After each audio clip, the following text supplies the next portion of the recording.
even though it's not easy to talk about always, I'm glad I'm able to. Emotions run high when John Bangerter talks about the September 1961 trek. And a little bit of rain fell on us during the night, but nothing significant. After a night of camping in Zion National Park, Bangerter and other leaders led about 24 scouts up the Narrows. And they couldn't see the thunderstorm that came down and got them.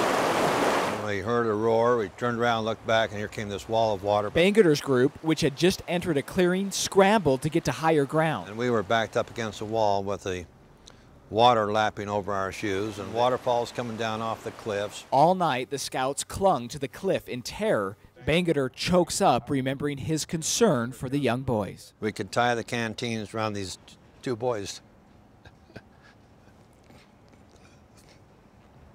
Still hard to, but we thought we could put the canteens, maybe that'd help keep their heads above water. The next day, they cautiously hiked out, and it was then that they realized 4 scouts and a leader were missing. There was no way anyone could have survived that at all. The search went on for days by land and by air, with no success in finding the 2 missing. The bodies of 2 of the scouts and their scout leader were found here in between these 2 boulders where lots of debris piled up, and it was actually in this same area nearly 50 years later that a swimmer found a skull fragment. You know, lifting the sand up, and he came across and pulled something out that he thought was rather unique. Springdale Police Chief Kurt Wright kept the piece of skull for years until he heard about a free DNA testing program. I knew it was one of the 2 that were still missing, just a gut feeling. You hold out hope for maybe the first 5, maybe even 10 years.